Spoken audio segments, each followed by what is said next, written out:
We'll go. Oh, there's Jenny. Right in time. All right.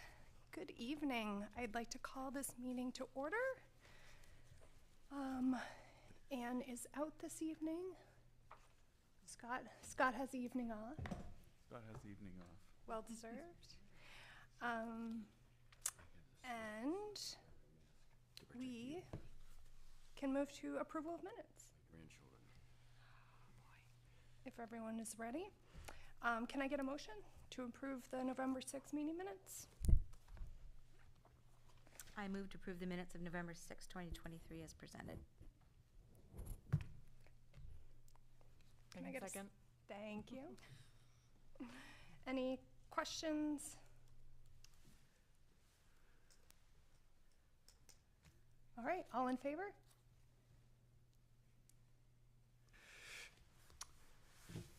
And Tom, you were absent. Yeah, I'm abstaining. Great, thanks. Wonderful. Okay, so it is now public comment. The board welcomes and recognizes the value of public comment. To ensure public comment is fair and orderly, we follow procedures outlined in our board policy BEDH, and we ask that all members of the public do so as well. We follow the policy to help keep the meeting civil, respectful, and productive. We also hope this allows for all community members who would like to speak to be heard.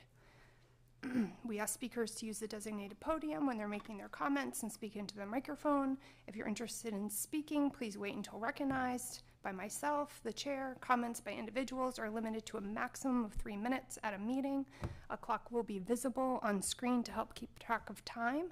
After 3 minutes, the timer will go off and comments should be wrapped up. When you're making a public comment, please state your name and town of residence before beginning your remarks. Residents and staff members will be given priority over non-residents within the allotted time frame. Our policy allows for 30 total minutes of public comment, although it can be modified at the discretion of the board. As a reminder, public comment is not a time for discussion, question and answer, or debate between the board and the speakers. Rather, it's a chance for members of the public to express their opinions on school and educational matters.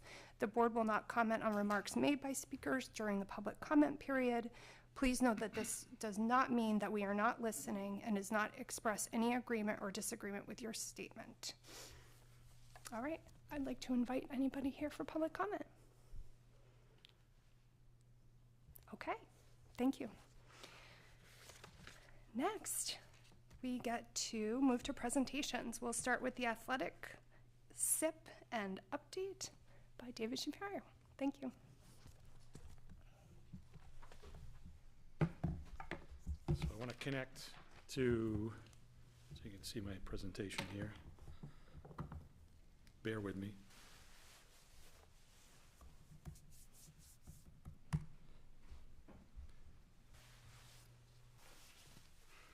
All right. I might need a little assistance with that. What do I log into to make that show up on here from my computer? Yep. Okay. How do I get that to pop up? For your, It's got a slide presentation.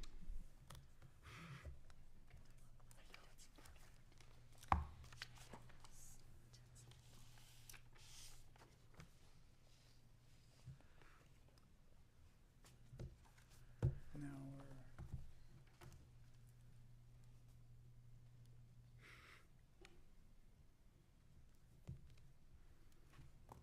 there you go. Yep.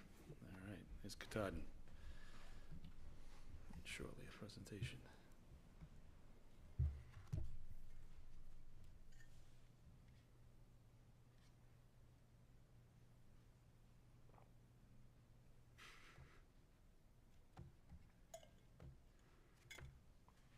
Are we good to go?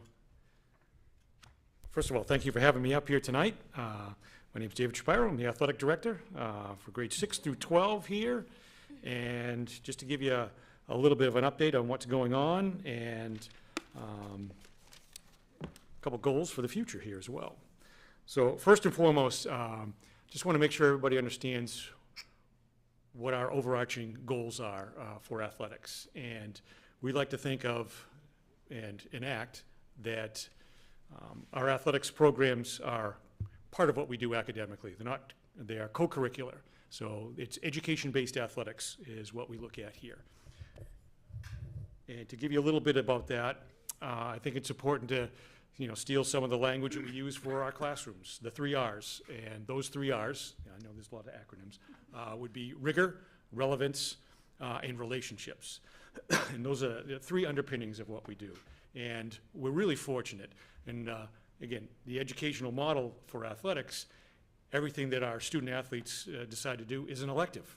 So it's part of their curriculum, it's part of their education, and we really, our coaches look at it as such as well. And so we're really fortunate that we have some outstanding coaches here. So a little bit of a piece that helps exemplify what we do really well is our football team from just this past year. You might have heard that football is now back at Greeley after a little hiatus working with Falmouth for a few years. It came about because we had an interest from our student body, and we wanted to help them see it through. And not only did they come back, they came back in full force. We had more student athletes playing football this past year than we've ever had in the history of the program.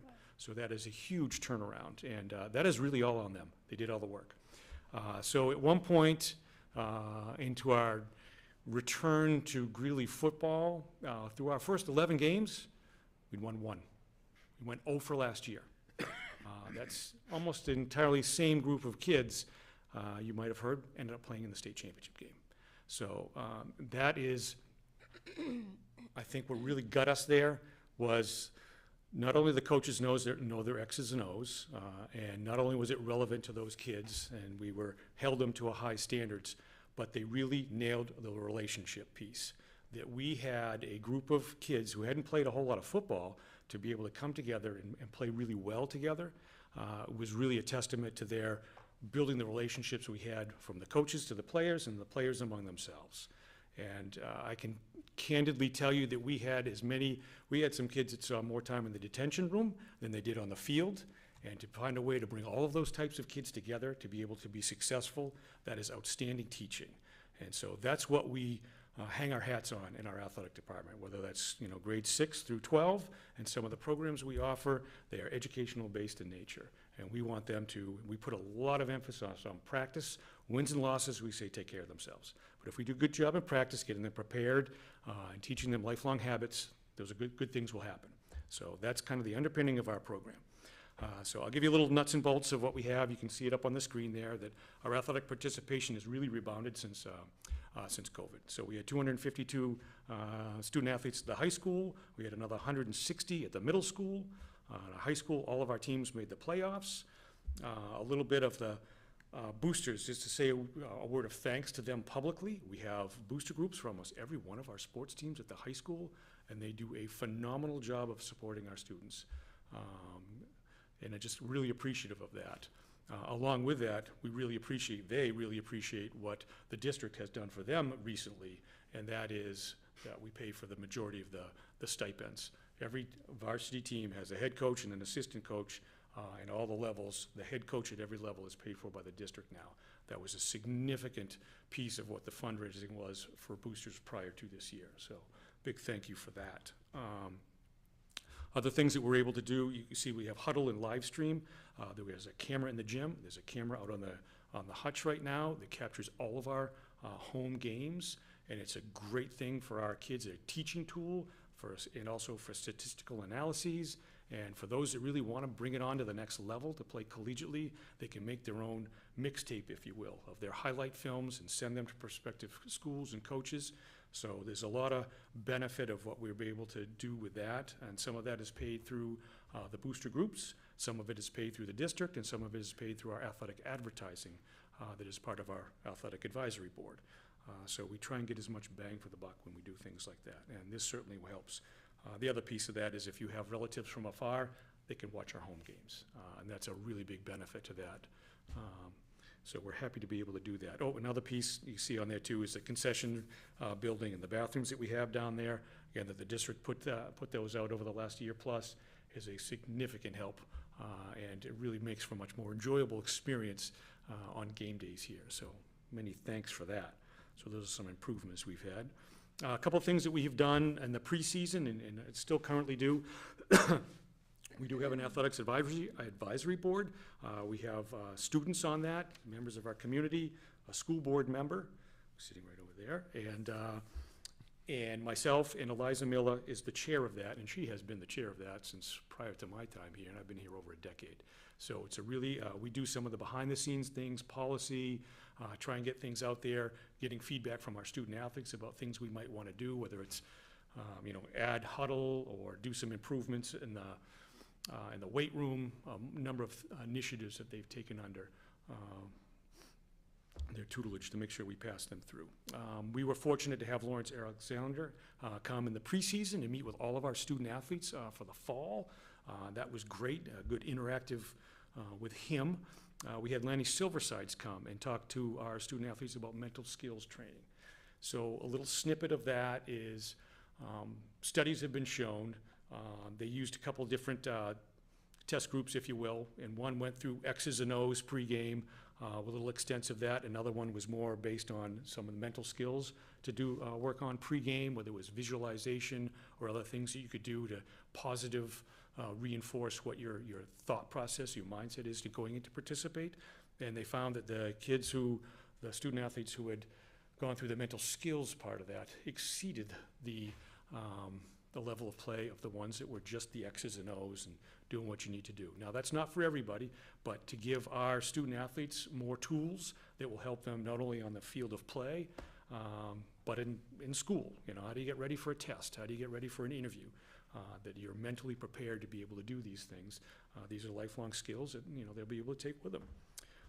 And for no particular reason, you'll see the next few things on here about our women in leadership. So St. Joseph's College and Lanny Silversides, who did the mental skills training, also ran a Strong Girls United program. And so girls from across the state met at St. Joe's earlier in this fall, and had a conference just about female leadership. And we also had a piece of that at the Western Maine Conference Leadership Summit. And along with that, giving you a fair amount of information here. Becca Kelker is our women's lacrosse coach here, and a few years ago, again pre-COVID, we had a women's leadership seminar here that we did for any of our female student athletes who were interested in participating. They didn't have to be a captain, and just to talk about different items having to do under that umbrella. We're going to revisit that again after the new year. So she and several other coaches of females are going to be involved in that. So there's some good information there for you. The next thing I have on here is some turf. And I wanted to chat with you briefly about that. Many of you might be new to the board and where we are in the grand scheme of things for that. And so I'm just going to give you a little quick and dirty here. Here's a calendar from September. The one on the left, September use, that's what we currently have. And the one on the right is what we could have if we had a turf field. So that's September. And another one, same type of thing in May. Very little usage that we currently have. We only play games. This is on the hutch, the game field, the one with lights. So very little use down there. And so actually it's about 169 hours a year that we use the turf field. And minimally, with a conservative estimate, you can see what some of the times are, the different usage groups that we could have here. We only have varsity play and occasional JV play on our game field. So we could open this up to the community for greater use throughout the course of the year, and certainly during the sports seasons, and I think it would be a huge benefit to us.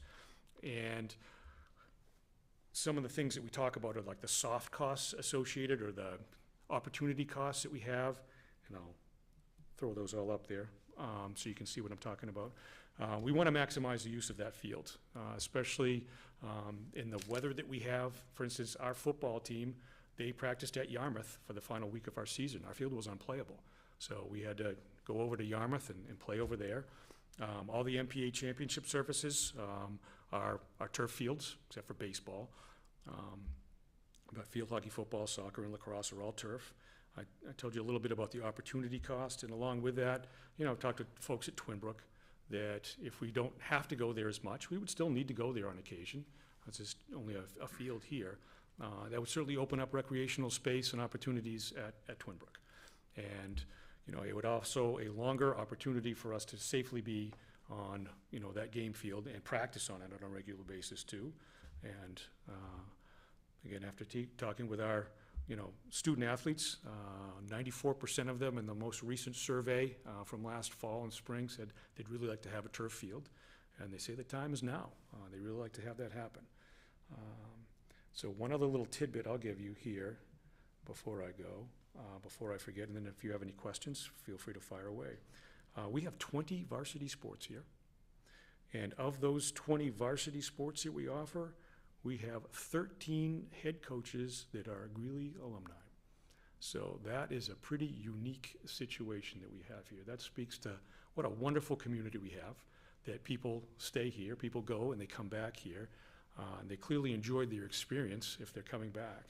And that's not counting all the middle school coaches and assistant coaches that we have. So that's a pretty remarkable number. And it just speaks to the love folks have of our educational programs here. So that's my spiel for tonight. And if you have any questions, fire away. I know you got a busy agenda. So. Thank you. Yes, I know we're very proud here of Greeley of our sport, so thank you. Yeah.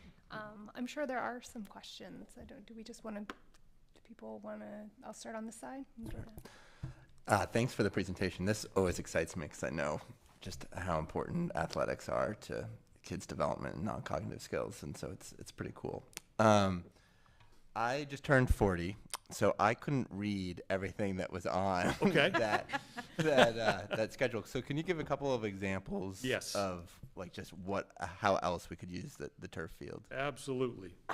I'm wearing my glasses too, don't feel bad. So, what I did, I color-coded it. So, and that was, I thought I'd put on one of these, actually what those different colors meant. But community use would be in blue. So right now we have no community use of that field. So whether it's lacrosse or field hockey or soccer, it's just varsity play that we have out there. And I have things on here such as ultimate frisbee, youth lacrosse, youth soccer. This is just the spring one that I have up right now. Would be significant pieces of that. And then just general recreational use. And the thing that I didn't put in there also is physical education classes throughout the day. So that would actually add to the amount of usage that we would have. That's helpful. Thank you. Yep. So I'm going to lob in a real softball question. You mentioned football at the end of the season. Yeah. What happens at the beginning of the season when it's really rainy and teams need to practice on the fields? We also go to our neighbors. We've been to NYA, we've been to Falmouth, we've been to Yarmouth because they have turf fields. And then some days we just don't practice. And that is especially impactful to the younger ones who probably need the exercise, well, just as much as anyone else. But only certain fields are open at Twin Brook during those rainy times, and the varsity team will take precedence. So if we only have one practice, that's what we'll do. Yeah.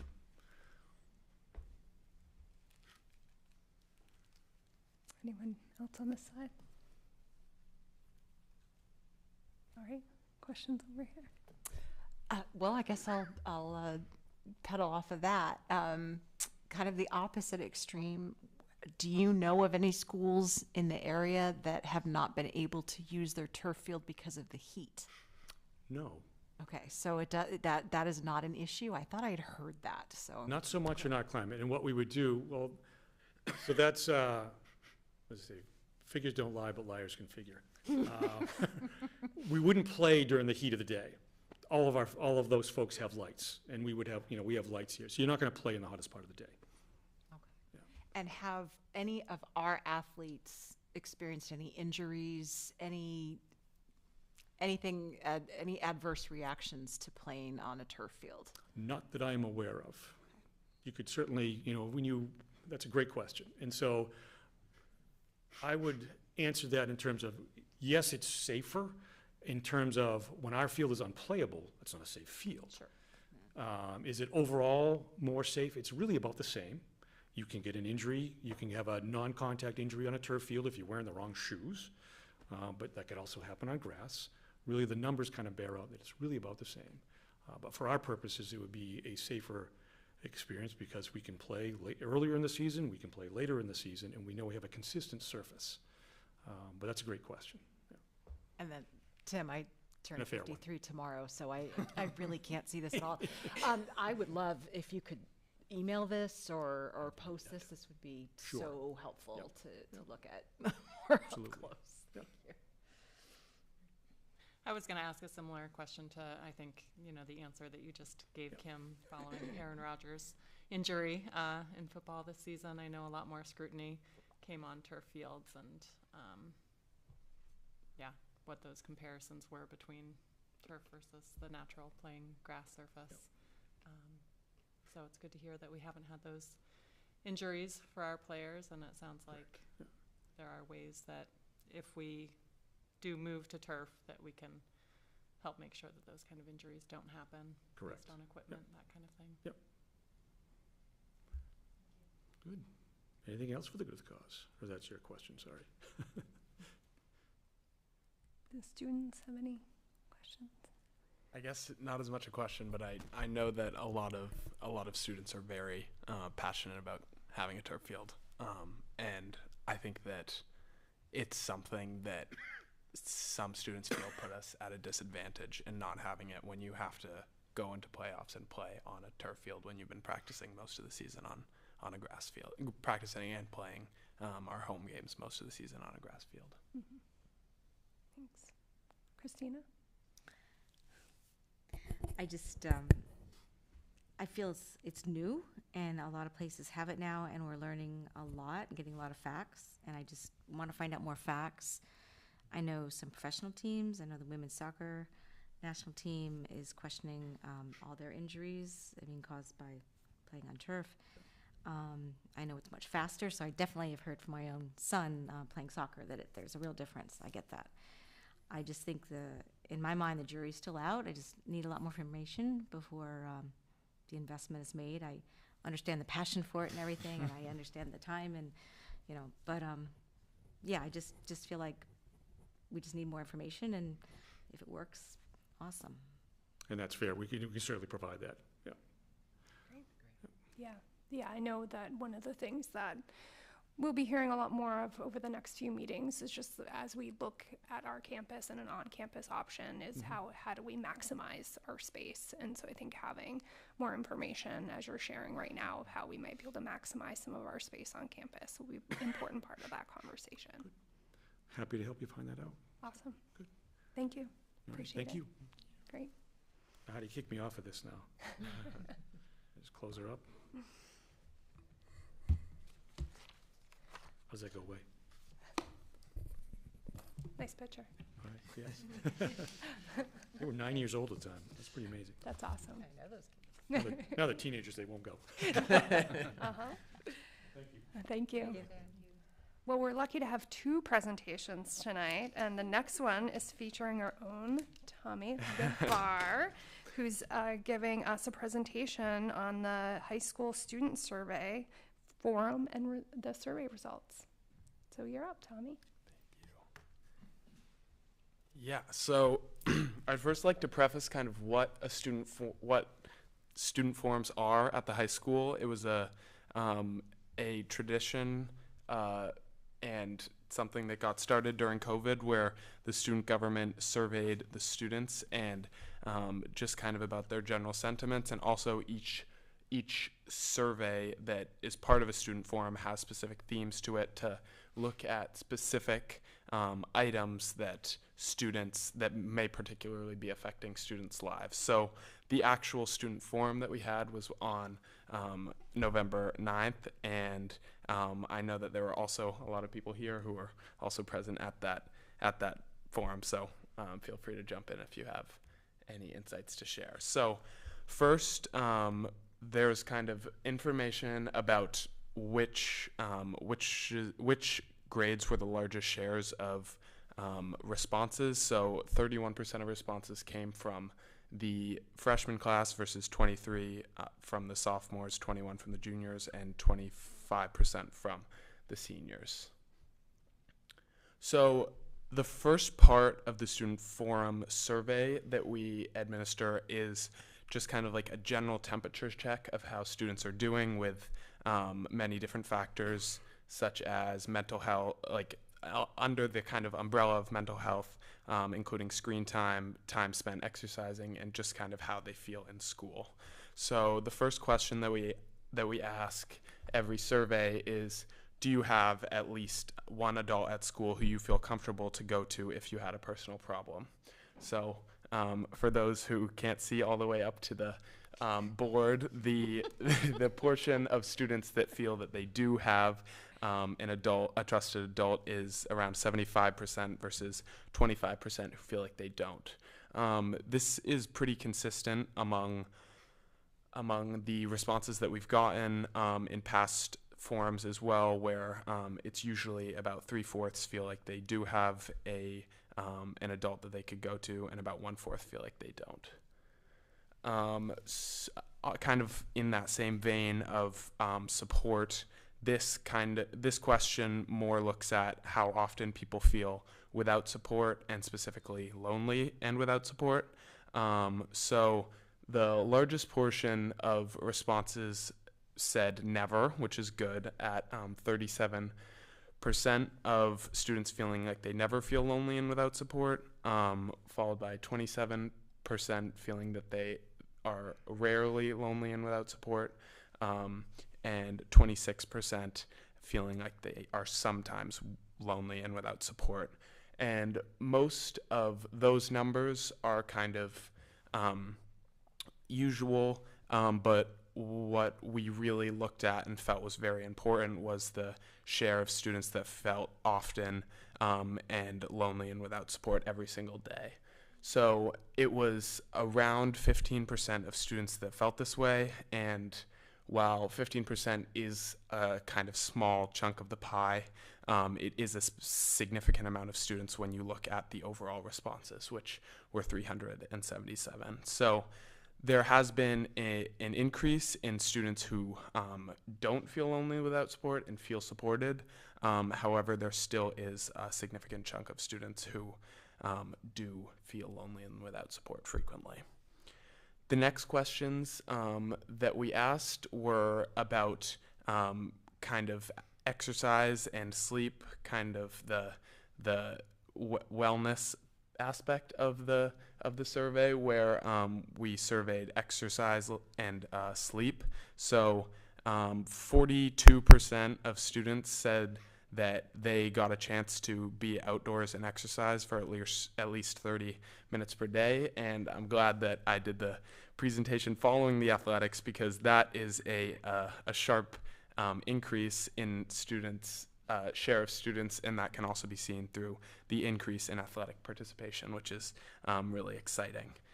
And then on the other end of the spectrum, there was only about 5% of students who got at least 30 minutes of exercise a day for 0 days during the week, which is a lot lower than in the past, which is exciting. And then the other question that we asked looked at sleep and the average hours of sleep that students got on a nightly average. And the largest chunk was between 6 and 8 hours, with 60% of students saying that they received between 6 and 8 hours. And then 20% saying that they received between 4 and 6, and 15% saying that they received 8 and 10. And this is the kind of middle range where most students fell, with little falling below 4 and little falling above 10. So this is pretty consistent, and we usually always see the largest portion between 6 and 8 hours. And then I think this is the last question that looks at the kind of mental health and wellness, which dives into kind of how students are feeling with pressure and the weight of school, with how often students check PowerSchool, as well as how much screen time they are getting per day. With the question that asks how often do high school students check PowerSchool, about 50% of students said once per most days, and 27% saying multiple times per day. And this is a question that we had some discussion with at the forum, with students saying whether it was a good thing to be checking grades very frequently, or if it was a bad thing. And that's up for debate and interpretation, but the amount of students that responded that they check PowerSchool multiple times per day has increased over the last couple of years. And then how much screen time do students get on average? Most students said that they got between 4 and 8, and this screen time includes all ways that they would get screen time through homework, personal use, social media, and also in-school screen time. So 4 to 8 hours is usually the range, the largest share of students usually respond that they would get between 4 and 8 hours. So the two themes that we chose to look at in this forum that are unique to this specific survey were high school students' feelings on composting, as well as high school students' feelings on the new schedule. And the composting responses were a bit interesting and were kind of disconnected and didn't totally corroborate the other responses. But we first asked, how important is composting to you? And as seen through the responses, students have a rather neutral feeling about composting, with pretty even levels spread across 1 being not important at all, and 5 being absolutely very important. But the largest share of students at 25% said that it fell in that middle range of 3.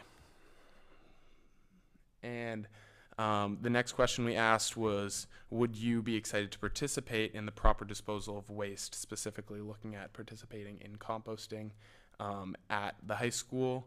And this was where we saw a large portion of people feeling like they would not be interested in putting down a 1, with 20% putting down a 5, saying that they would be very interested. We discussed with the student government that the wording of these questions might have been misleading and could have been interpreted as, would you be excited to participate in taking an active role? So if we were to administer the survey again, we would try and clarify that and make sure it was clear. And then what kind of muddies the waters of this question is the next response, where almost 50% of students do support bringing composting to the school. So it was interesting when we were looking at these results, but overall it seems that students are very interested in having composting at the high school, and specifically having, with over 75% of students above that, in that 3 or above range, wanting to bring composting to the high school. And the new schedule was the other theme that I talked about that we had on the survey. This is something that has been very heavy on students' minds. A bit of a preface: the new schedule does not just pertain to the shift in start time from 8 o'clock to 7:50. There were responses about that, but also the entirely new schedule that has taken place at the high school, with the changing of advisory and the lengthening of classes, and the changing advisory to only 2 days a week. Mr. Francis talked about the schedule at a previous board meeting, and if you'd like me to elaborate any more on what the actual new schedule entails, please let me know. But first, we asked how students kind of felt about the new schedule. And in hearing from students, particularly at the forum, we found that they really were thinking less about the 7:50 start time and really thinking more about the new schedule at the high school and how the new schedule had affected them with the advisory and class time switch. And as can be seen in these questions, with how beneficial has the new schedule been for you, almost 50% of students said 1, that it has not been beneficial at all. And another 50% of students feel that there are 1, absolutely not enough breaks in the day. So this really shows how students at the high school are not taking to the new schedule very positively, and they don't love the change. But as we talked about in the forum, this is a pretty significant change from last year, and it might take a quarter or two to get acclimated to a new schedule. So part of this new schedule is that the classes are 7 minutes longer, and there were different proposals that were put forward in how teachers were to use the 7 minutes, and there was an aspect of the previous schedule called Ranger Support Time, which was taken out of the schedule. This time was specifically used for intervention and allowing students to meet with teachers and teachers meet with students about specific issues that they might be having in class, or if they just need additional help. But as seen in this question, almost 65% of students feel that teachers have just used the additional time for a longer lecture rather than adding in a needed break to the day or using that for intervention. The next question that we asked was, do the longer classes feel much longer than the shorter ones? And this also saw with about 50% of students saying that they do feel much longer, and only 10% saying that they don't feel much longer.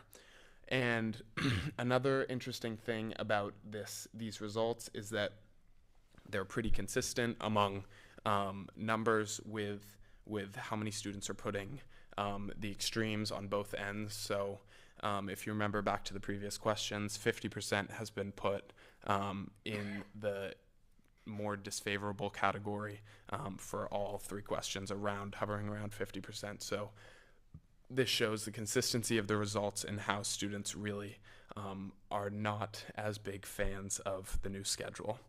There are a few student thoughts and comments about the new schedule, and I'll read those aloud if people can't read them from where they are sitting.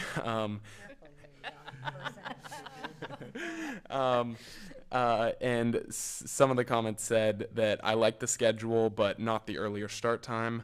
Another comment said, advisory is a good part of your day to relax and make sure that you're collected for your classes, since not everyone has a study hall. Another comment said, the new schedule is super complicated and it's just hard to remember. Another comment said, some teachers utilize the extra class time better than others, and it is helpful for in-class work, but when the time is used for longer lectures, it can be harder to stay attentive. And another student said, I don't mind the new schedule, I just wish there were more breaks.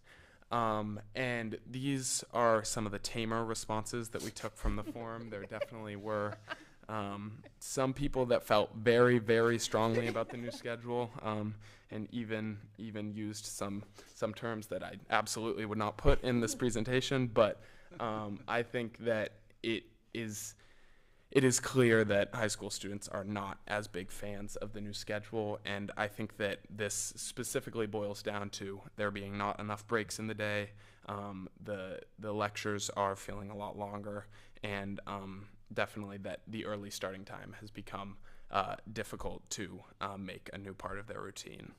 And another thing that came up in the forum, in the student discussion part, was that the traffic and the feeling that many students, it's taking them a lot longer to get to school than it has in past years. And I don't know if this is because other factors or the earlier starting time, but a lot of students are feeling that it's been harder to get to school on time due to the earlier start time.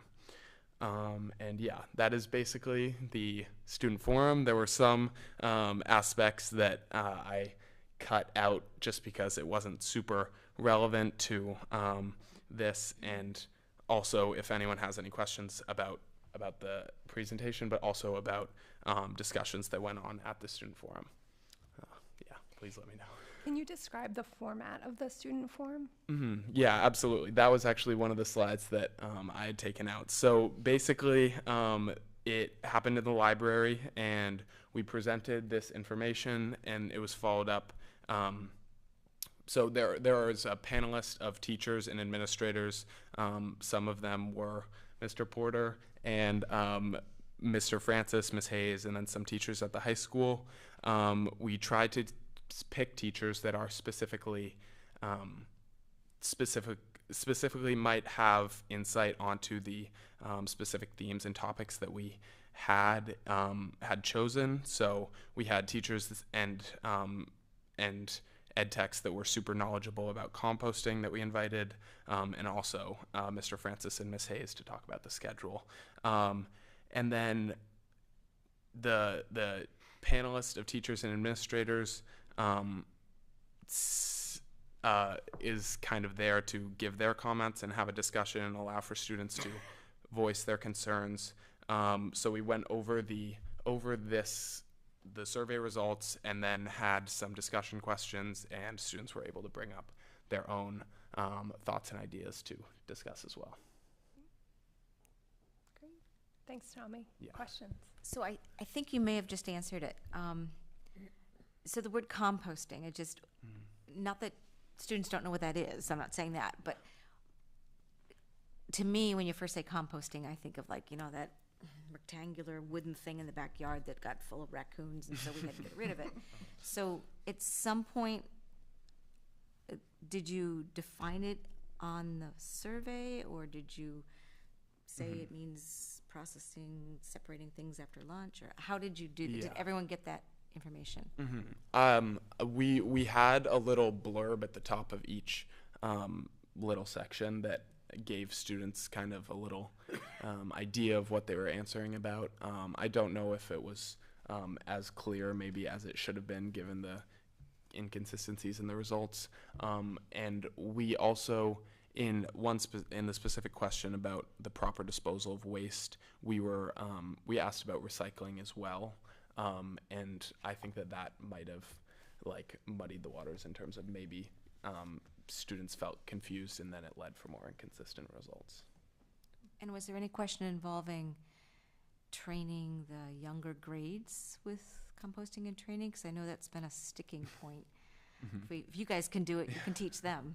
No, we did not have any questions that involved the training, but we did have an ed tech who came from a school in Chicago, and she was one of the panelists, and she implemented a composting system at that school prior to coming here, and she was able to talk about kind of getting students involved and how you can teach students and get them to participate, and so they really know about what they're doing and what it means. Yeah. So my question is what we do with this information, and could be related to the composting, but certainly also hearing that 25% of students don't have a trusted adult, or that 15% who are feeling lonely and without support every day. What do we do with that information to help improve those numbers? And maybe that's not just a question for Tom, but yeah. I think that one of the reasons we have these forums is so students can come and voice their feelings to administrators and to the people who might be able to enact change. I definitely think that there are actions that need to be taken, but I think that we in the specific in the forum we didn't have any specific ideas of how to move forward. I think that specifically what you bring up about the trusted adult, I think that's definitely something that really stuck out to us, but was not as much stuck out to us specifically in the student government and when we reviewed the results. But when it came to the forum, many of the students that came that were not part of student government didn't talk as much about the trusted adult and feeling lonely and without support. I think that mainly the schedule was a bit of a hot button issue and really made students come out in favor of talking about that. But I definitely think looking back at the previous responses and looking at that question about feeling lonely and without support and teachers is definitely something that is important to look back, because as you said, it is a significant number of students. Okay, my So can you, I've got a couple questions, but can you talk a little bit more about the process itself? So who wrote the questions, how that was formed, and then also how it was administered? Was this during advisory time? Was it? Yeah. So we have, as part of our student government, we have a student forum committee, and that is headed by Grace Belanger, and she did a really amazing job of taking the voices that the discussions that we had in student government and crafting this survey to really try and get the information that we wanted. So the students, that's kind of on the end of how the questions were made in the student forum committee with insight from the whole student government. And then the survey was given to students during advisory time and was the activity for that day to fill out the survey during advisory. And so since it was during part of the school day, I mean, as students, do you have any sense of why people wouldn't finish the survey? Mm-hmm. Yeah, that's definitely something that was brought up at the student forum, where teachers talked about participation, and getting 377 responses is definitely less than the total student body. But in looking at past forums, we have gotten as few as 150 responses. So it definitely is an improvement. Obviously, we do want to get more than just 377 and try and get more of the student body. But I think that when looking at the responses, it's definitely an improvement, and it kind of allows us to look at a snapshot of the school, even if we don't have all the numbers. Exactly. And then my last question was about screen time. Mm-hmm. So first of all, do you really think that 4 to 6 hours is a realistic number? And I'm just kind of curious, the Power School issue,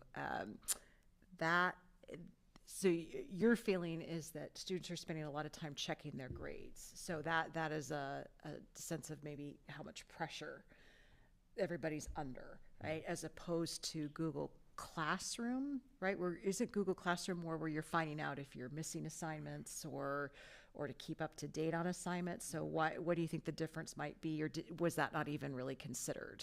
Yeah, I think that Power School,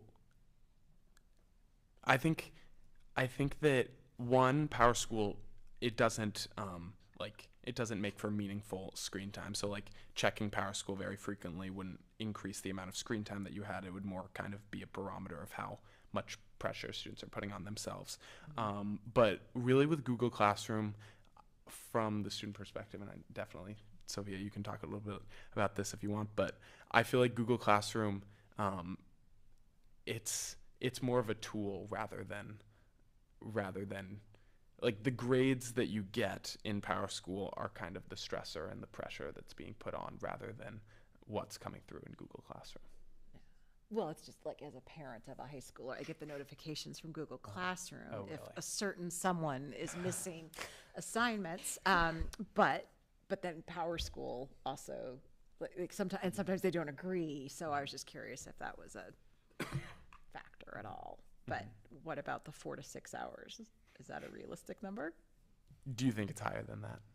I feel like you guys are, I mean, you're on a screen I pretty agree. much all day at school. So yeah, than at home. I agree. I think that 4 to 8 hours, I think less than 4 hours is pretty inaccurate, but I think 4 to 8 hours is reasonable. I mean, I know from my personal experience, I think it's usually between 8 and 10 hours of screen time per day. But that does, as you said, come down to having a computer in front of you in most every class and being on that computer for and doing homework and with your phone outside of school. But yeah, I think that we kind of lump all of these screen time, like all of the different ways to get screen time together, because it's more easy to answer and might provide more meaningful results. But I think that I agree that it might not be the most accurate, and there may be students that are spending much more time on their screens than the survey Just suggests. curious if you thought that was surprising. Sorry, I asked a lot of questions. Please tell everybody they did a great job, and we really appreciate all this information. Questions down here? I think this survey is super impressive, and I think the mental health umbrella questions are really commendable, particularly because they really tie in with sort of public health in general, particularly the question about loneliness and just what an important marker that is. So I think it's awesome that it was included in this, just because that is going to be one of these questions that your grades will be asked as you continue through life. We know it's an important marker for public health. So the questions, I think, were really well thought through. So yeah, please say thank you for them. I have a couple specific questions, if I may. Yeah, absolutely. The question about the trusted adult, was that an adult at school or in your life? It's at school. Oh, it's at school. Yeah, as okay. at least one adult at school. Okay. Okay. So it's like a resource that somebody can go to specifically at school. Okay. Back to the screen time question. Do you think that, or had you talked about breaking it down at all? I'm sort of particularly interested in the sort of social media piece of that pie, which I hear what you're saying, hard to divvy these things up. Was it ever kind of a question that you thought you might throw in, or not so much? These questions stay pretty consistent from from survey to survey. So we haven't looked specifically at screen time. I think if screen time was one of our themes to a specific student forum, then we might look at social media versus school time versus other use breakdown. Yeah. And I appreciate Annika's question about sort of what do we do with this information, because this is really good info. This is super important data, which may sort of come into play in the wellness committee. I'm not sure because we haven't had a meeting yet, but I think it's really valuable information. Well done. Thank you. Yeah. Thank you. First of all, this was really impressive. I watch people present survey data all the time, and this is just as good as the professionals that I watch. A couple of observations. One was about that trusted adult item, and I would hope that there's a cumulative aspect to this where seniors are much more likely to have that trusted adult versus first-year students who are new to the school. Maybe they don't have that person yet. So it would be interesting to do a cross-tab of those two items to see if that is the case. The second thing that jumped out at me is that students are not getting enough sleep, and I don't know how we fix that. Like, think about my own house. I'm begging my kids to go to bed every night. So maybe that's something for the wellness committee to explore. How can we emphasize that with our students? Because it's really important. And then, my only other thing, and I did a sidebar with Tim here, is that maybe it's a little much to expect people to be excited about composting, and maybe interested would be a better word. Absolutely. Absolutely. I think that if we were to re-administer the survey, I think that section would need a particular a relook at it to make sure it was more specific. Tommy, you know how excited I'm excited, but this excites me. I love seeing data, and I think we've talked about before in another committee that when you show data and people want more, that is a huge part of the success. And I definitely want more. So I'm kind of curious too of what kind of the next step. I'm really thinking about that adult question too, because I know just research is pretty heavy on the number of adults that you trust versus their success. And so is there any way for us to be able to, did you ask any kind of grade level, or are they participating in a sport so that we can start breaking down somewhat what groups these students might follow in? Mm-hmm. Yeah, I think that that kind of similar to the screen time, I think that given that this is just kind of a snapshot of this whole mental health section is kind of a snapshot of how students are feeling. So I think that we if we expanded this more and had more questions related to it and maybe had it in its own section, it'd be able to shed more insight. And that's definitely something that I'll talk to the student government about in terms of maybe expanding this trusted adult section in a future forum. But I think that, and also we could, kind of going back to Tom's point as well, we could look at the other questions and how they interact with this specific question, looking at grade level and other questions. But I think that that was not something that we necessarily anticipated a lot of the focus to be on during the student forum. So that's not something that we necessarily dove into significantly. Yeah, I mean, I would want to encourage either the forum or another group to take the next step to be like, okay, we've like peeled a layer off here. And so now what do we do with it? Because if we just wait another year for the same kind of questions, you probably would get, like you said, the same thing, because we haven't done anything to intervene with that result. And so I'm excited to see if there's another survey out or what we do with this information. Maybe that's the wellness committee. But I think it says a lot that I'm leaving here knowing way more about where the students fall on a couple of issues. I'm thinking about, as a parent, like sleep and screen time and stuff like that. And even though my kids are not in high school, I know it's already starting to like freak me out, but also prep me for that. So this is really valuable information. So thanks for sharing it with us and the community. Yeah, absolutely. Yes, thank you, and I really appreciate the fact this is a student-led effort and a very professional one at that. And most of my questions just related to the wanting more, understanding does it differ by grade, and understanding, is one grade feeling more connected than the other? So so one of the other key themes that we actually haven't touched most on, because I think probably a lot of us don't understand the schedule differences, but that seemed to be a really hot topic. And I don't know what next steps are. Is it being looked at again for next year? Was that were there takeaways from the forum, from the panel, I guess, with next steps? Yeah, we definitely, as a student government, have talked about ways to possibly remedy the situation in terms of coming back better and enhancing the schedule to make it better for next year. These are ongoing discussions that we're having with the principals and discussing with the principals and the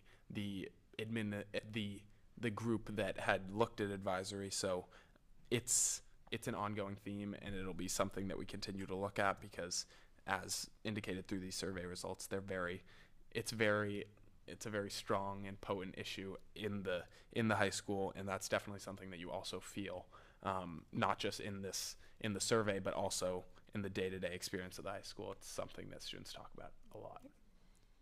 Yeah, and I know the earlier start time came to the board, and that was a decision for other reasons around busing and being able to get kids to school on time. But I guess it was good to hear that wasn't as much of a highlight because the schedule was also I meant to say something about that. When we were looking at the new schedule and talking in student government, and when members of the student government were talking to other students in the high school, and we explained the situation of why the earlier start time was needed, students definitely understood, and they said, like, yes, that makes sense, that's logical. Like, I'm not happy that I have to show up 10 minutes earlier, but at least I feel like it makes sense that we shouldn't be spending this extra money on buses, and we shouldn't be spending this extra money on buses for just an extra 10 minutes of sleep. So I think the students are very understanding when it comes to that. It's just that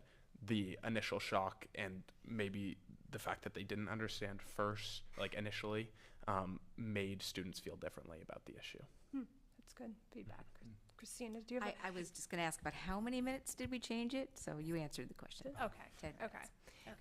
And my last follow-up was just around being able to take these results either to the wellness committee and I know they can maybe potentially be complemented by the main integrated use survey, because I know there's some similar questions, and be interested just to have both of those alongside each other. So it's great. Yeah, the stakeholder survey results too, the annual stakeholder survey results have some of these questions on there. So it would be good to correlate the three actually and triangulate it. I just want to say, attending the forum and seeing how many students showed up, and this was on a Thursday afternoon after school before a long holiday, or long weekend with 3 days. That room was full, and that's a testament to the student government's. And the cake. Well, that cake was very important, and I did have a piece. Ms. Hayes basically made me eat it, sorry. And it was good.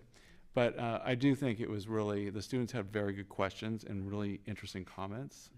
And I was just completely engaged the entire time, and I think everybody in the room was, just by the level of information that was provided and the back and forth dialogue with students in the room. And it was very interesting. I really want to commend student government for an outstanding job. And I do think there's some actionable steps. I also think some of it is informational.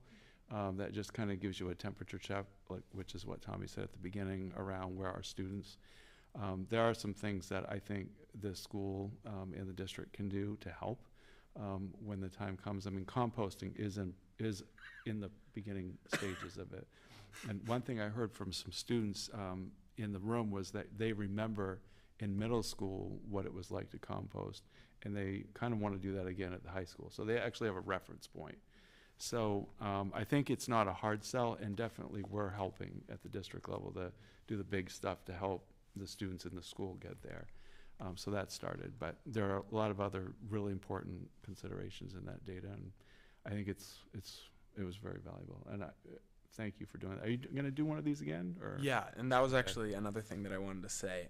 We have done these quarterly in the past. I think we're going to do them once a semester now, because there's a lot of other stuff that the student government wants to act on. So these take a lot of time in terms of planning the survey and planning the actual student forum itself. But when we do have another one, I definitely love to hear input of maybe what the board would like to hear more about in the high school, and maybe these specific questions that you'd like to dive, that we could dive more into. Great. Thank you. Thank you.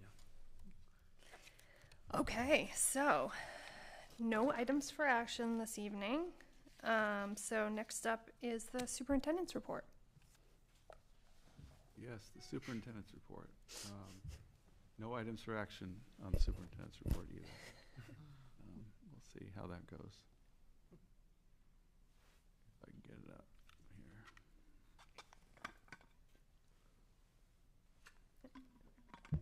As you're getting it up, because we added a meeting next week, so we had 3 meetings in a row, we were able to kind of shuffle things around between these 3, and this meeting may end up being on the shorter side, which is why I'm so glad we were able to have the student survey as part of it. This is not wood. Yes, superintendent's report's not that long either. At Mabel I. Wilson School, the students and staff honored 12 community members. I think this is double from last year. I think there were half a dozen veterans of the armed forces, and they had a special veterans assembly. There are 2 assemblies at Mabel Wilson School now, because all the students can't fit in the same room together, but it was very festive, and thank you to the veterans, not only for their service, but also for staying for two assemblies to be honored. Each of the veterans received cards from their from students, and also a hug from their child. Most of them had a child, or many of them had a child in the school.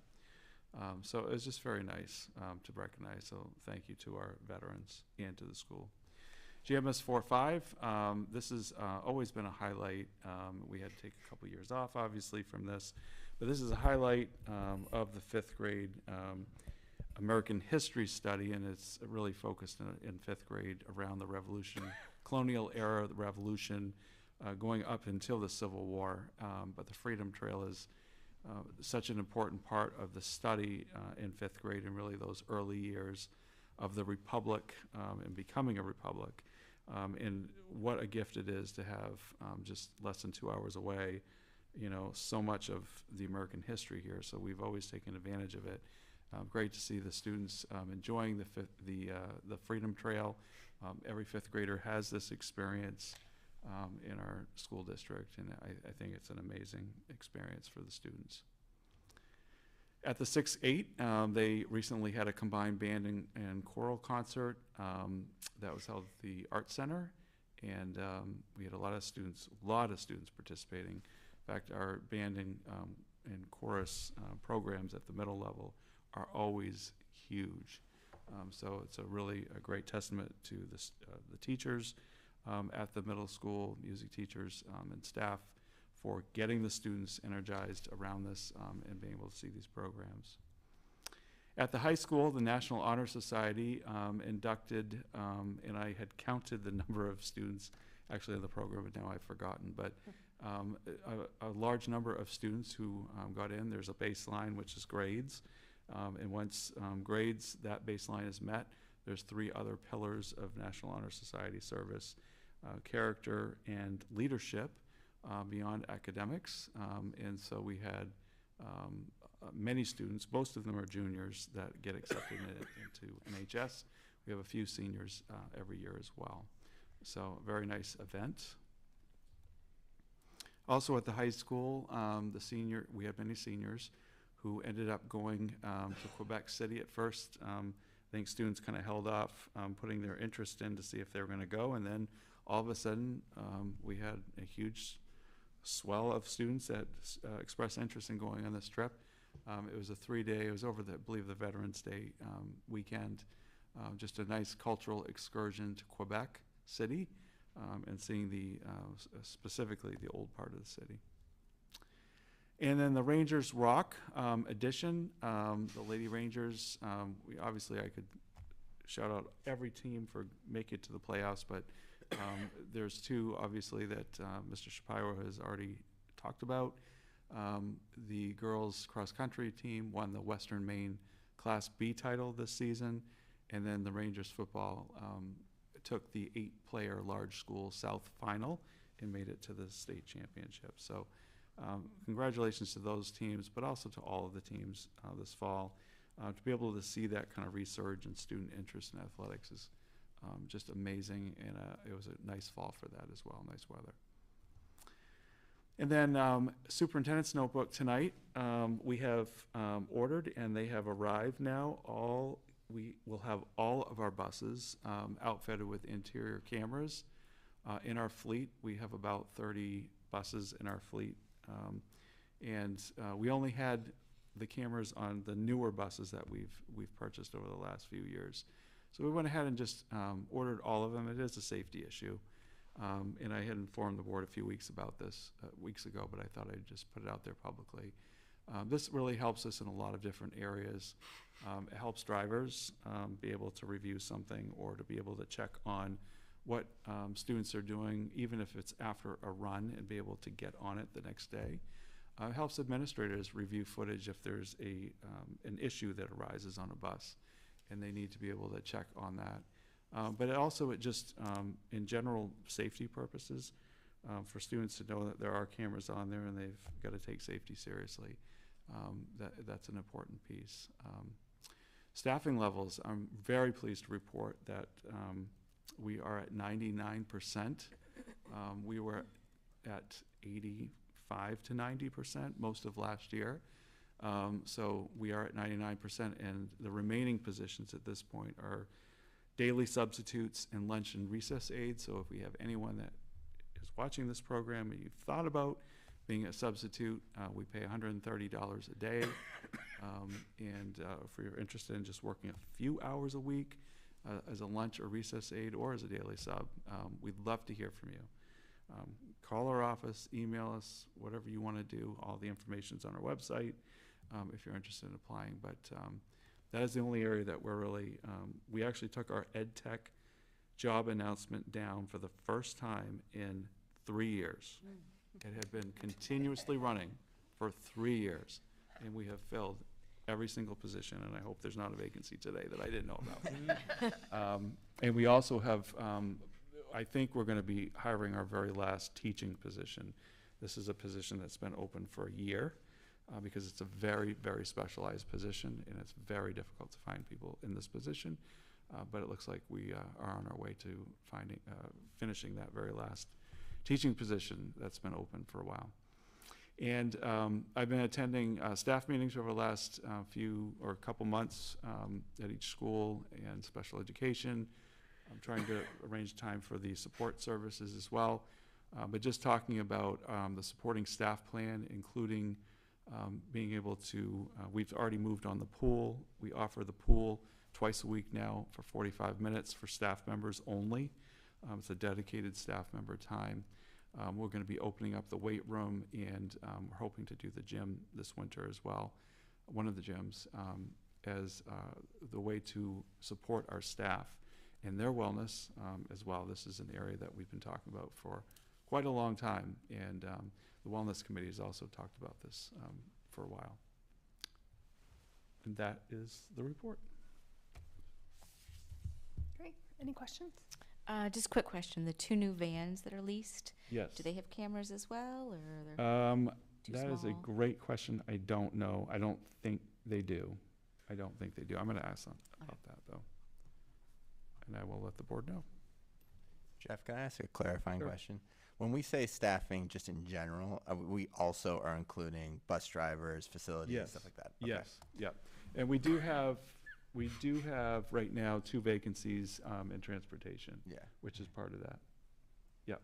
One of them, I think, is on the way to being filled, so I counted that piece. But yes, that includes every position we have in our district. Which I don't think a lot of districts can say right now. No, and we certainly weren't there a year ago. We were way down, way down. Thank you. Okay. We're moving on to committee reports. I'd like to start with our students. Sophia? Okay.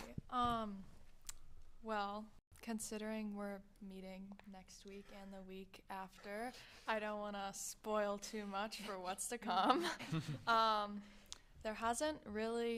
There hasn't been anything super significant going on. I think a lot of people are really excited for Thanksgiving break, considering it's our first real break. Classes, they have been short today because we have parent-teacher conferences. Honestly, my short classes have been pretty fun today. I had a party in history, very fun. But yeah, I think there's just a lot of people ready for a break, and I think people are excited about coming back after the break and being ready to learn again. So Catching up on that sleep. yeah, I've got plans for that one. So Thank you. Yeah, and on a similar note, not a bunch going on in the next week.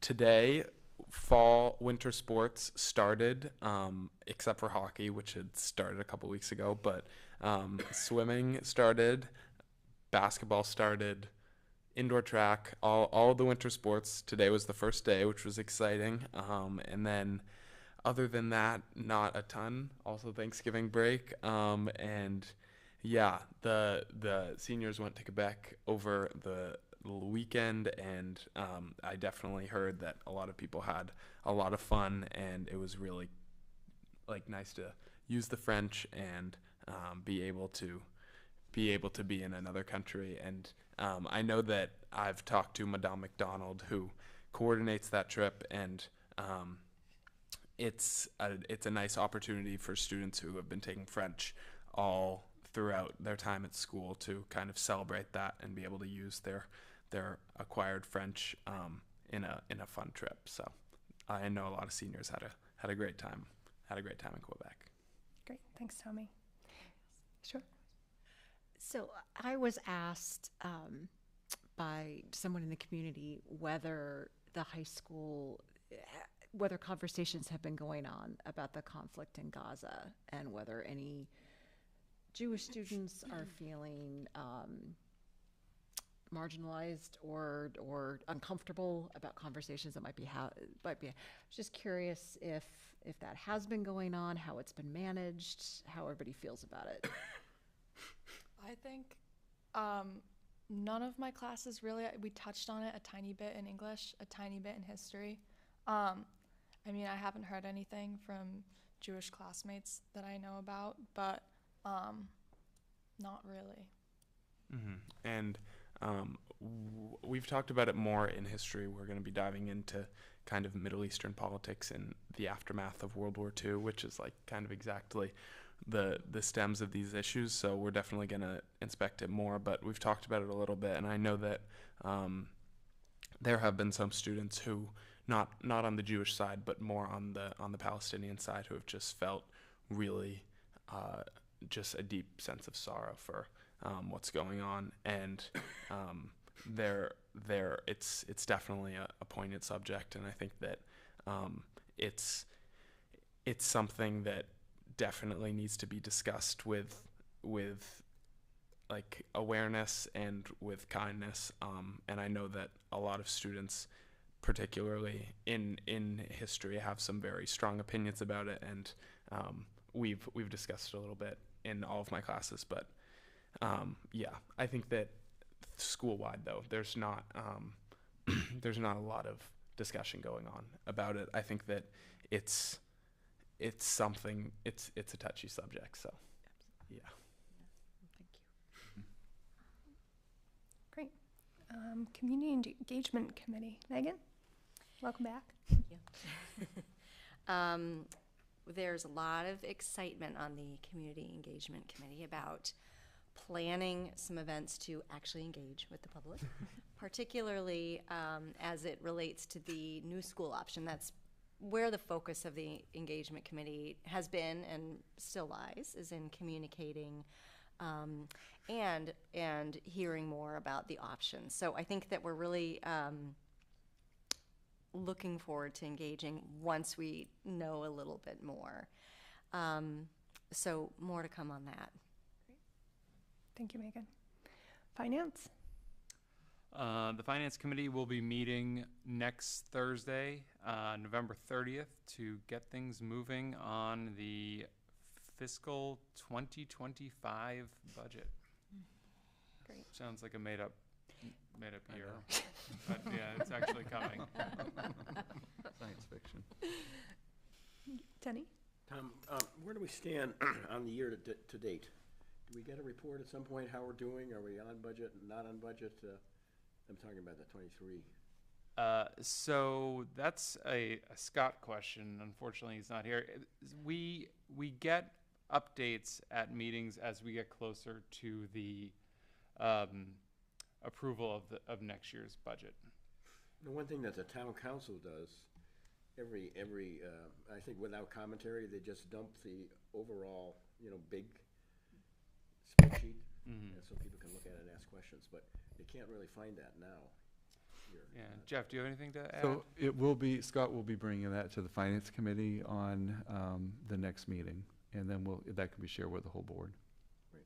Yeah, the update. Are you talking about financials, like where are we at with this fiscal year? Budget variance analysis, sort of a basic, how we doing? Yeah. September 30th, how we doing? Yeah, because we encumber so much of our money, and he'll talk about that Yeah. briefly at the meeting. Yeah, when I saw him in person last week, I was asking him about that, and he was working on it. So hopefully next week we'll have a copy of it. All right. I know that Anne was not able to come today for the policy. I know none of the policies have made it back that are out for review. No, there's one policy that it's circulating in the policy committee because we did hear back from legal counsel. I think it was BED. And it seemed like the questions that were raised at the committee were answered by legal counsel. So it looks like it can go forward, but that's up to Anne to decide if it's ready with the policy committee. Okay. Christina, facilities. So on facilities, we have a meeting planned for December 1st, where we are going to interview the two architects that we've been involved with, Blatt Architects and Oak Point, to see what they would suggest, offer, think we can do on campus. Both have had, proposals, comments on it before, and so we've given them same questions to both groups, so we can see what they might be able to offer, so that we can look at what the possibilities are, so that we can communicate that, so the communication committee can then take it from there. So that's the date. We'll be getting more information, and we'll let you know as soon as we know. Great. Yes, and under December 4th meeting, that'll come back to the full board. Great. Thanks, Christina. Curriculum. The curriculum committee is meeting next Monday, and our topic will be artificial intelligence. Great. Equity. Kim? Yeah, so we just met last week. We'll be meeting again December 6th. And at that meeting, as of right now, Lawrence Alexander is scheduled to attend that meeting virtually. Several members of the equity committee have not actually been able to interact with him yet. This will be the first time for that. So that'll be a great opportunity. And Lawrence will be focusing on just kind of reminding everybody what the intent of the equity plan needs to be, what it should and shouldn't be, and what the committee's role is in that. And I think that will kind of be the last thing that will, as we come together, then we'll be able to really move forward with the adjustments that we've made or making to the plan, which are not major. And after that, I think we'll be able to, the plan is to present the plan the first meeting in January, I think it was, yes. That's where we're at. Yeah, first or second, yeah. Great. Plan for the plan. Wonderful. That's right. Next is any ad hoc committee reports. Great. I'll just briefly mention that, so the community partners meeting happened last week with Foundation 51 and PTO, and some of the highlights from that meeting were celebrating the MIW book vending machine, which was a Foundation 51 grant from the spring cycle, which has now been put into use there at MIW, and Jeff could certainly comment on that too, but it sounds like it's been extremely well received, and their fall grant cycle, I think, has just come to an end, so we should be finding out soon what Foundation 51 is funding for the fall. And they noted that they're seeing some shifting needs, so we'll kind of stay tuned to see what is being requested outside of the traditional budget for the schools, and how that all intersects. And then I'm just going to look at my other notes here from PTO as well.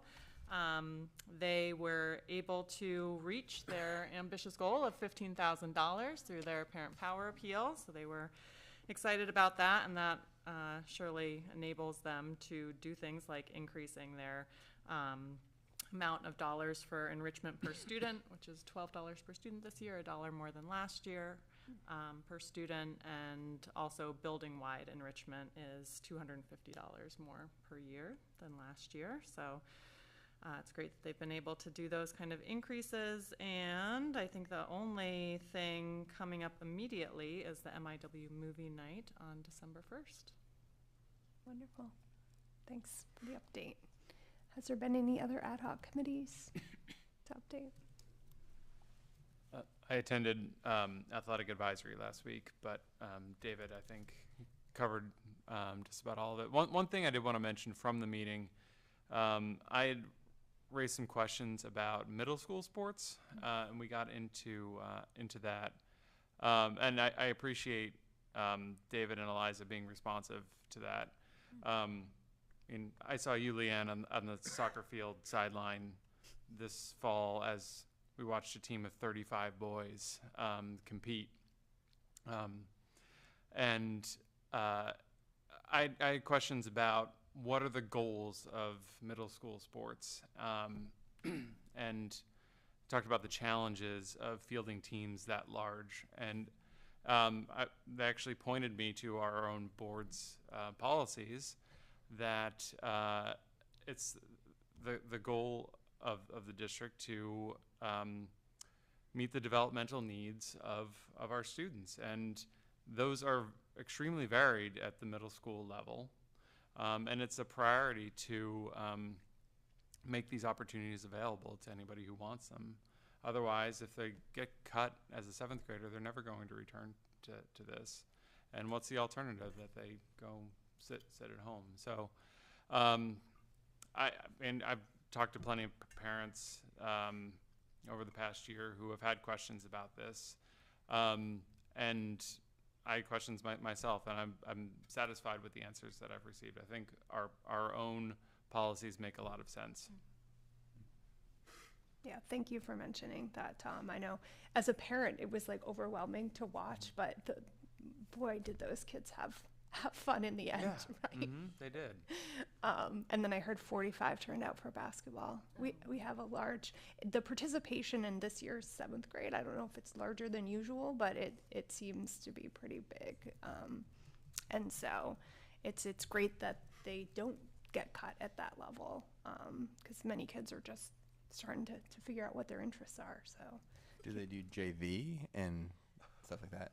Is it just sports? So and I'm just learning this as a parent too. At the middle school for sports like soccer and basketball, it's just 7th and 8th grade because there is a lot of interest. I think if they're in years there's not interest, they might bring up 6th graders to those more popular sports. But I think basketball, they did split the teams. Yeah, basketball has an expansion team. So the team sizes are pretty manageable. I think the 7th grade and 8th, I think each team has about 14 or 15 kids on it, which is totally reasonable. But the issue there is finding people to coach and finding the gym time, and it's a real challenge. Yeah. So, but the interest is there, which which is great. Thank you. Last call on ad hoc committee reports. Okay, so we'll move next into communications. The first item is around a possible move to Thursday board meetings in the 2024-25 school year. Earlier this board year, we somehow ended up with a Thursday meeting, and everyone was like, that Thursday meeting felt really good. People like it. People like Thursday meetings versus the Monday meetings.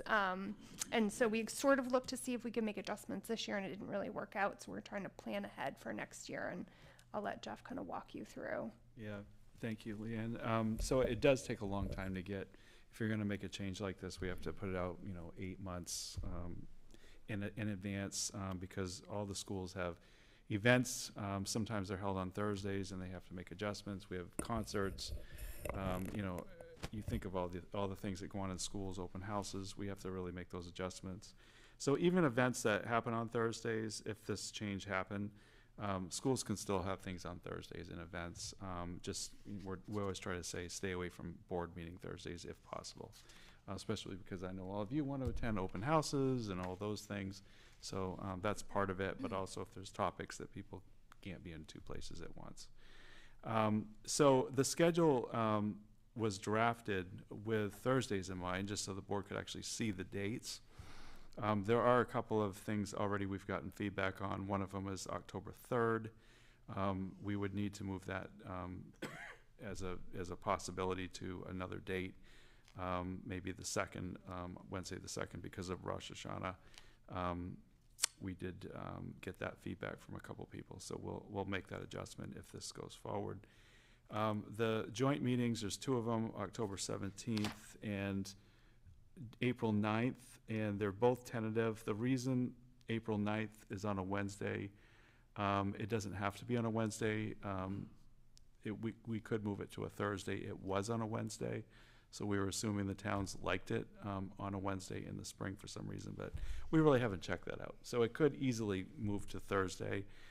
We are checking with the towns as well to make sure that there's nothing with our schedule that impacts the towns. This has now been given to the leadership team today to look at every date and see if there's any major conflicts. That's been given to actually was given to David Shapiro as well for athletics. We do run games on board meeting nights. Obviously, we don't have enough days if we didn't. But is there something that we're not thinking about that would impact? And the reason the last meeting, June 18th, is on Wednesday is because the 19th, Thursday, is Juneteenth. It's a holiday, so we can't hold the meeting then. But every other Thursday worked out, which I was surprised at when I went through the schedule with Melissa.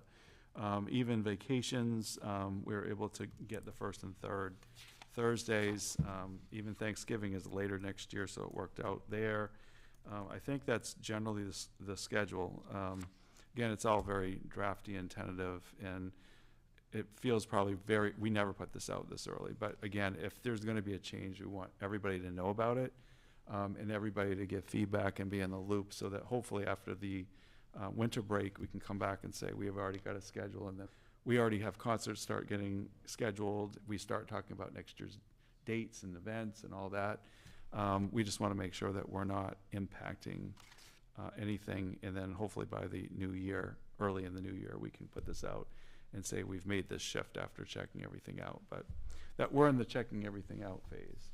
So obviously, we need to hear from all of you if this is an issue at all with this schedule, so please let Melissa know as soon as possible if you are anticipating an issue or conflict, you know, with anything, your family, work schedule, whatever.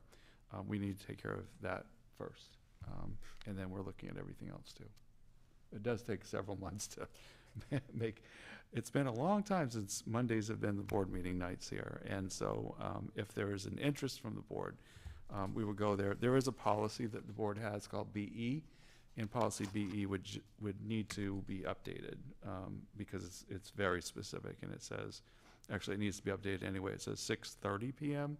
for meetings Mondays on the 1st and 3rd of the month, which Mondays change, and then we need to change it, the time anyway.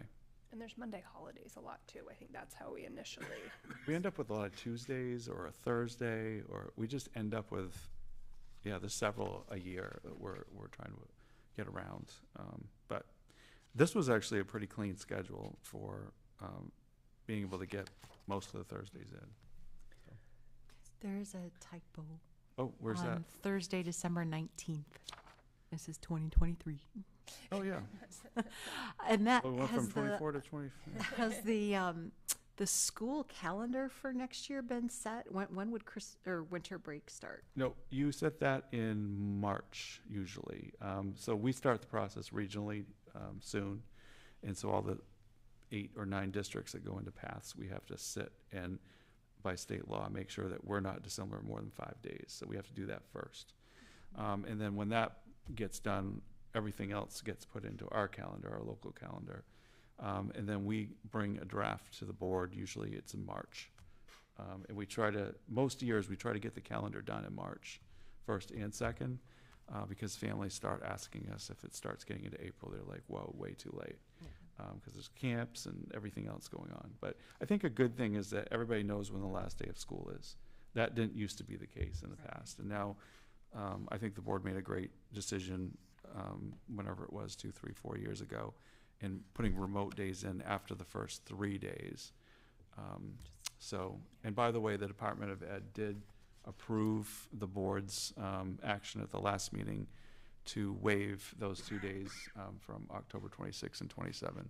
So the department did, we just received a notice saying they had approved it, so.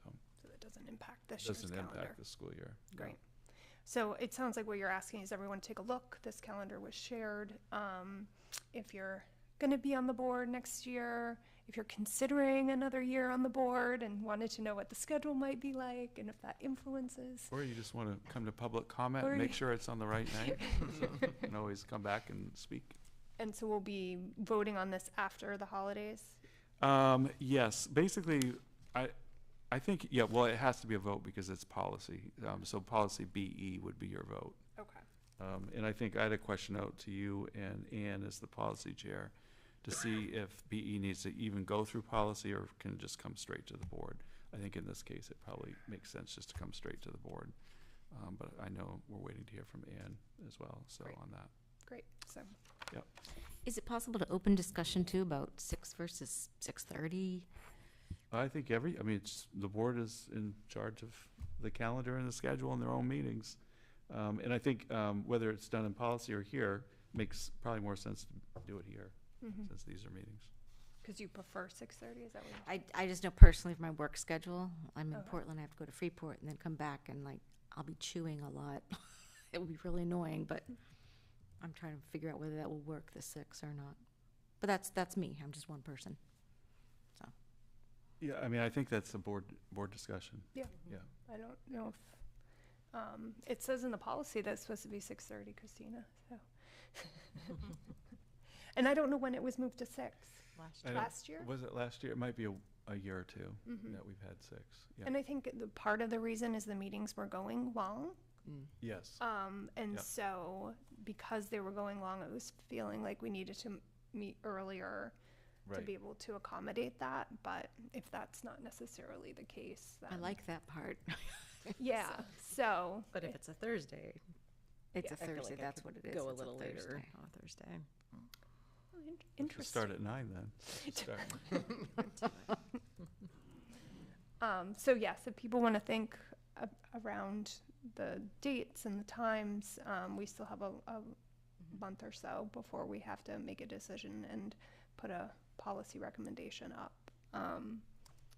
Yeah, I mean, the start time, I don't necessarily have a preference between 6 and 6:30, as long as we're out of here by 9. Either way. Well, you can also put that in your policy. You don't actually have it written as past practice, but it could actually be written. So We're if you talking want about to do that, sleep. that actually is part of policy BE. And so that's where you make your changes. So just let Melissa know if there's a problem with this, so she knows, and she's already made notes on October 3rd, for example. So Thank you. Thanks for bringing that forward so early in the year. no, got to do it early. You really want to move to Thursdays. Well, no, Scott wants to, and he's not here. He keeps I saying can Thursdays, understand, Thursdays. right, saving over the weekend for sure. Okay, the next item is on communications, is bringing the book challenge forward. Do you want me to walk through?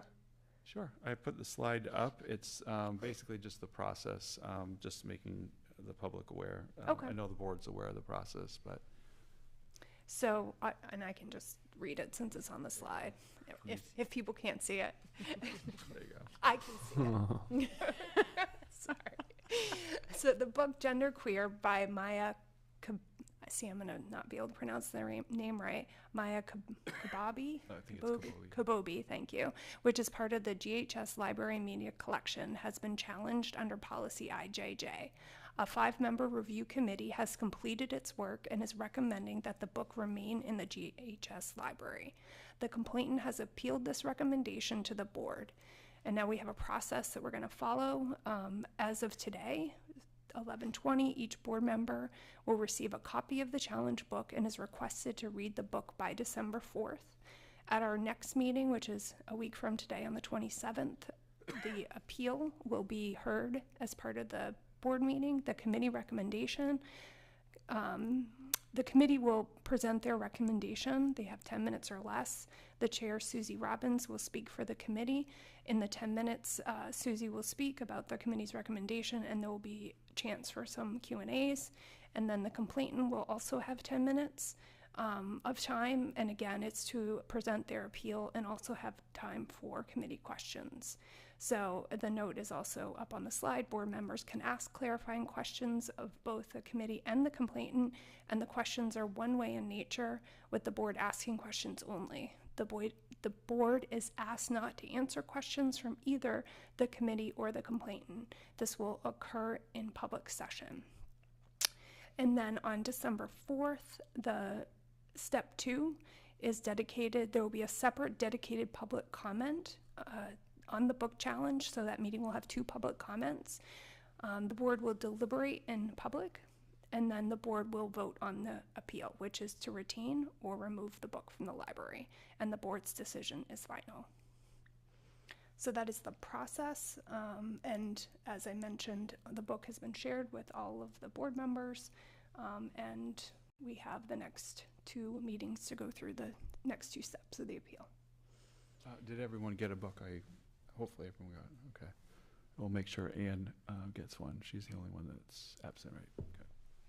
And Leanne, can you clarify, does the policy state that each board member has to speak about the book? No, Okay. No. So it's a discussion and then we vote. yeah, deliberation is just like any deliberation. Okay, You can yeah. choose not to say anything, or you can talk as many times as Leanne is fine with. But yeah, it's just it's just an open discussion. Yeah, It's, okay. that's all it is. Yeah, and there's no time limit on any of the step 2. Although the public comment, like I said, we'll have 2 separate public comments. And while we have the same policy that will apply, again, that's at the board's, the board can modify that as we are going through public comment, but the same board policy applies to that public comment.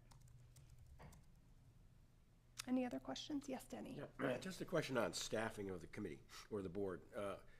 The complainant brought forward a legal argument, which was not discussed by the committee, as best I can understand, and so maybe it came from some other litigation process. So what I hope we can do is not get bogged down on that, where the complainant is saying, well, have you read this legal opinion?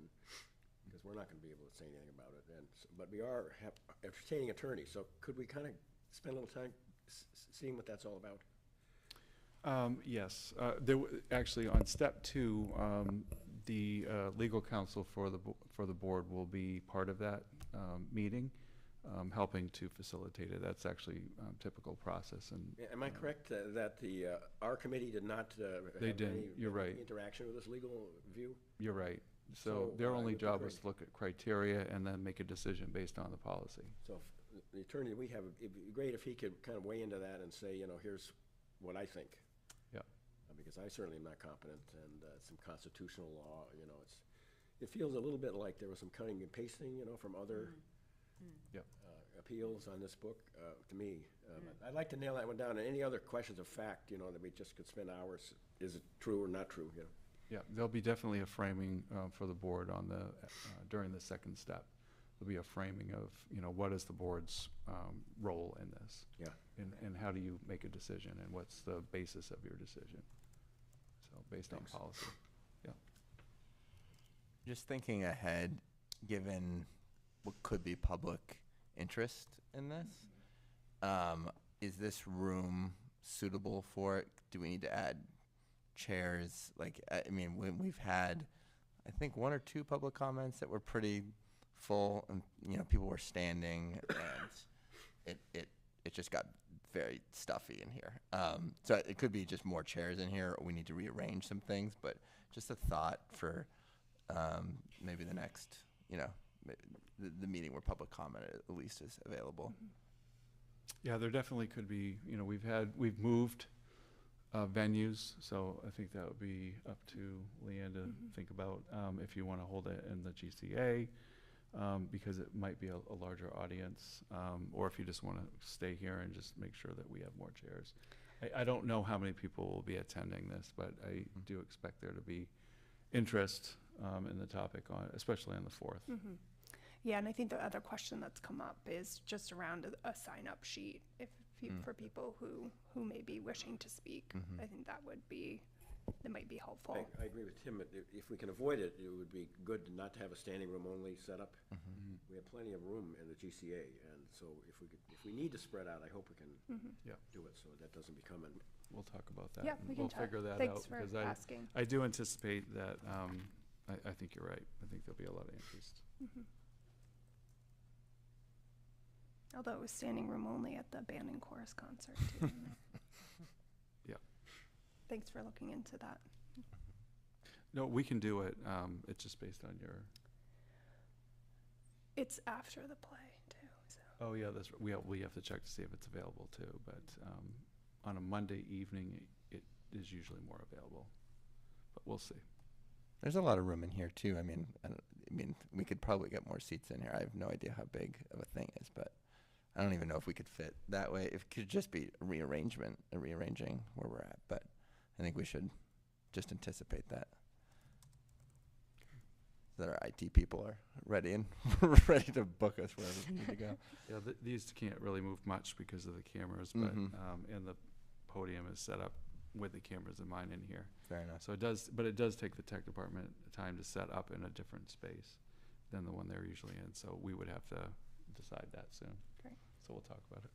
I noticed, I think I'm correct, that neither the committee nor the complainant weighed into what is pornography.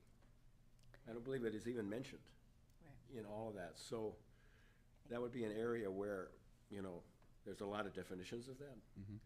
And if we could have some, not to get in a shouting match, you don't know what it means, and that's, I think that's going to be helpful to have the legal counsel for the board on the 4th, who will actually be helping. famous one, of course, is you know it when you see it. That was a Supreme Court justice. Yeah. And I feel like Ulysses this is in the question's library, so- been asked. It's been weighed in on from a legal sense before, has it? It's been challenged in Maine several times. Right. Yeah. So there may be some information available. Yep. Yep. Great. Thanks for the questions. Any other questions? Okay. Now, we had a couple other things I just wanted to mention. These were shared, just some board notes. They've come up over other meetings, but I just wanted to share that the school district has applied for 2 more state revolving renovation projects. The applications went in a couple weeks ago. The GHS ventilation upgrades in the cafeteria for $904,078 and replacement of the GMS chiller or AC unit for $1.2 million for a total of $2.1 million of funds that are being requested of the state. So I don't know how long it takes to hear back on that, but hopeful It's because not that's that a great long. program. Yeah. Great. And that we recently signed the main bond bank paperwork for the GHS Science Wing project. So of $1 million that will take place this coming summer. So again, this is through the revolving renovation fund, and we were successfully rewarded that project. Just wanted to share that update. And before we get done, before 8 p.m. tonight, with this being the week of Thanksgiving, I just want to end with a note of gratitude. First, I want to thank all the teachers, ed techs, custodial, maintenance staff, lunch staff, coaches, bus drivers, librarians, secretaries, administrators, and all the staff of MSAD 51 who work so hard on behalf of our community and our students. A school is only as good as its people, and we truly feel that you're the best. And I think our staffing levels speak to that as well. Thank you to Jeff. I was going to say thank you to Scott, but he's not here. So He'll answer later. for being such wonderful leaders in this district and with this board. Thanks to our parents, guardians, families, who are all incredible partners. We wouldn't be where we are without our volunteers, whether it's a help in their classroom, the library, the PTO, Foundation 51, one of the many booster clubs, and as a high school parent, I'm realizing there are many of them, which are on the court, trail, track, ice, or field, chaperoning a field trip, bringing snacks to an event. We are really on top of our parent support on this community, and I want to just thank you because it really does make this district part of what it is. And thanks to our community and the towns of Cumberland and North Yarmouth for staying engaged, advocating for what you believe in, helping us improve and provide the best education in our district. Thanks for Ryan Wallace and Lincoln and Zach, who helped make this meeting possible from a technology standpoint. They're always here with us in this room, and you barely get to see them at home, but you wouldn't see us at home if they weren't here. And lastly, thank you to the board. You're incredible from stepping up and putting yourself out there in the election, which is not easy. I know that from personal experience. It's not always a comfortable thing to do, but taking time away from your family and work to serve this district. And to our student reps who have come to these meetings and other committee meetings and are engaged and prepared and juggling everything that you have, from college applications to sports and activities. You're both truly incredible. Thank you all for your trust and patience with me as a chair. And again, parting my reading, this is how I prepare. So I'm continuing to learn from all of you, and I'm so lucky to have each of you as colleagues. And I hope everyone has a wonderful Thanksgiving at crowded tables and full bellies. I know I'm really looking forward to doing the turkey trot on Thursday morning, and then enjoying Thanksgiving in this beautiful community. So thank you. And that's what I have for tonight, if we're ready to adjourn. Well, there's a lot of humble pie at the last meeting, but there's a lot of thankful pie today. Love it. I like the thankful pie. That's nice. A motion? Motion, second? Second. All right. Who was motion? Denny. Denny. All in favor? Great. Thank you and happy Thanksgiving, everyone. See you next week.